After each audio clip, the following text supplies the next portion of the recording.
Hey everyone, welcome back to the channel. Today we're doing another DLC buyer's guide, but before we get started, if you like military strategy, tactics, or doctrine and seeing it applied to strategy games, this is definitely the channel for you, so make sure you leave a like, comment, and subscribe, and let me know what your favorite DLC is in Graviteam Tactics or what your favorite books are, because I'm always looking for new books.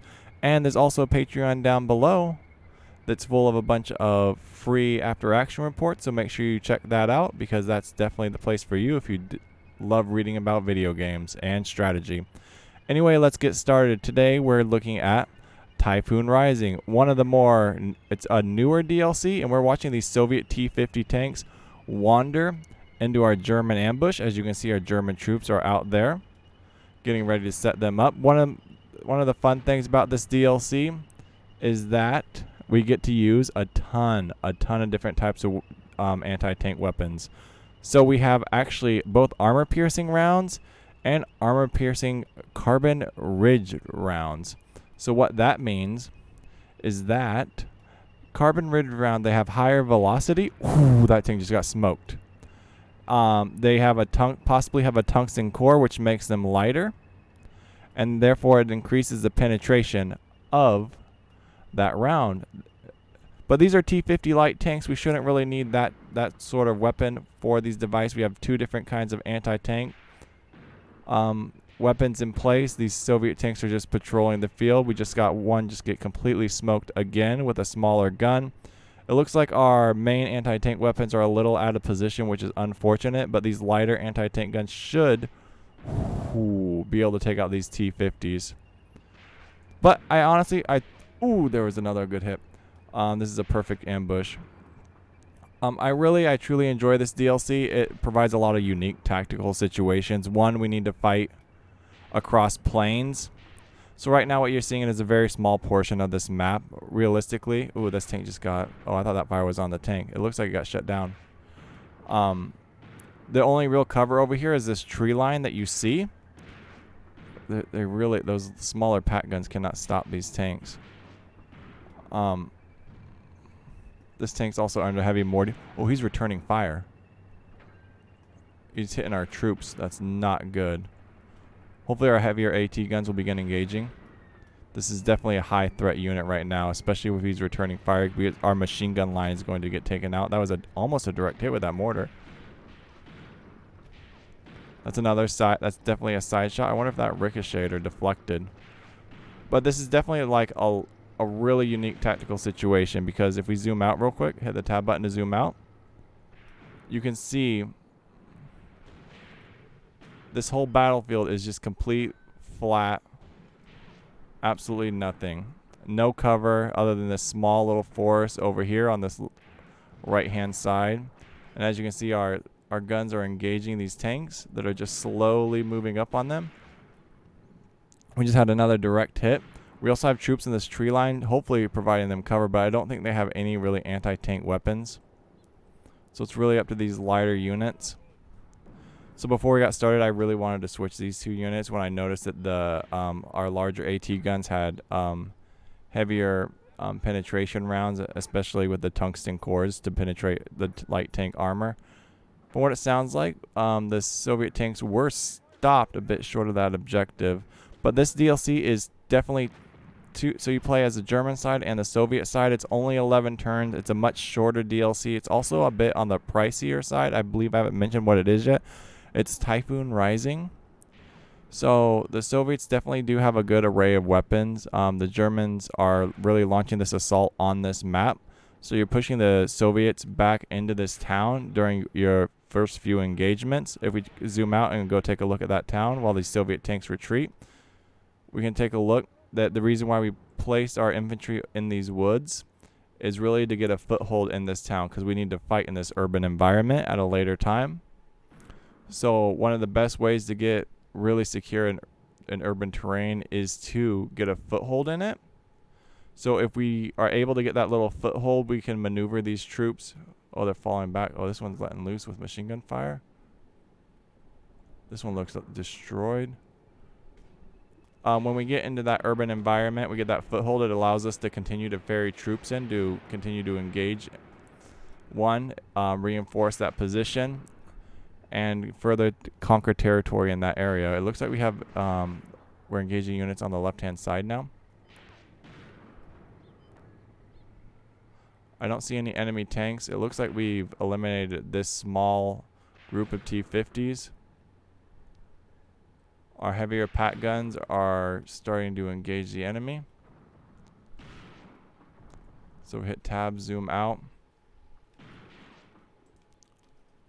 Yeah, it looks like a small little front. These troops are going to perform just fine. So if we grab our pack 5s or our pack 38s,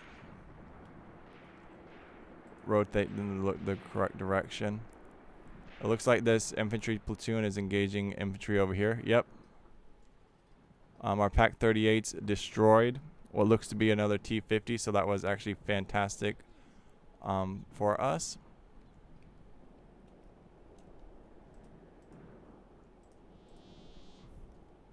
So it also looks like it's immobilized, destroyed, and the crew's been eliminated. So that was a fantastic performance by our pack 38s. These German tanks, oops, we went past that one, look to be eliminated. Looks like the crews abandoned this vehicle. Both hatches are open. T-50's been destroyed. Mortars continue to fall. They're falling back into their position. So if we take a look, these 2 units are looking to continue to retreat. They suffered, I'd imagine, lots of damage from those pack 7s. So that's perfectly fine. They can fall back into the village. We can get our engineers in place with their anti-tank mines. We can check on our units in this forest to see how they're performing. And that was actually a good setup, a good little defense. We had a small little engagement right here, as you can see, with these troops that we easily eliminated, and they're no longer in the war. So beyond that, you can see there's a lot of unique challenges that one needs to navigate while playing this DLC. Especially with the fog. These pack 38s could have performed a lot better in a different position. I figured they could have had eyes on that, but they rotated towards the T-50 that was over there. So that Soviet tank, you know, quantity has its qualities if you reference a few people from the war. It still looks like there's a small little engagement coming out of the town. Already eliminated. See, and this is one of the unique things about this map. Like, how do you assault across an open field, right? You attempted to, assault a massive, as you can see, heavily fortified, heavily defended German line with T-50 tanks, outdated equipment, more than likely. So with that heavy fire support, we're easily able to blunt this offensive that the Soviets were trying to pull off. Even our pack 7s, although we only got maybe one unit immobilized, if we come over here and we take a look, we can see that we actually placed machine guns in this area as well. These machine guns were able to suppress the small Soviet infantry force that were coming through this little ravine right here that were just to the side of the war. Right? I mean, and then if we come over here, we had to use this wooded tree line, to provide us with cover for one of our infantry platoons. So if we hit control backspace, bring them up, we can totally see that this platoon's very well hidden into this forest. And if we wanted, we could route them into this town. However, it looks like these tanks are still on the run. So that's exactly what we're going to do, what we're talking about. We're going to move fast and get our feet wet in this town. All right? This little advance right here is going to immediately be shut down.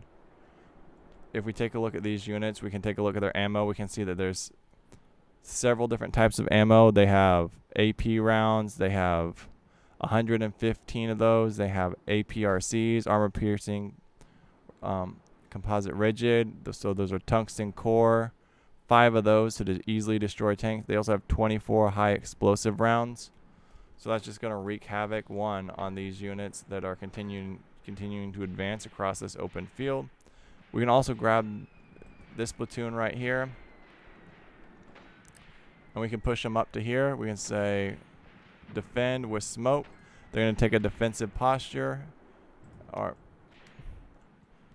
a defensive line, form a little defensive line, move up, continue to use this concealment while they stop the Soviet force that's continuing to advance across this open field, which are being mercilessly mortared. And now our machine guns have finally, looks like, are our machine guns engaging them? Possibly not with this fog.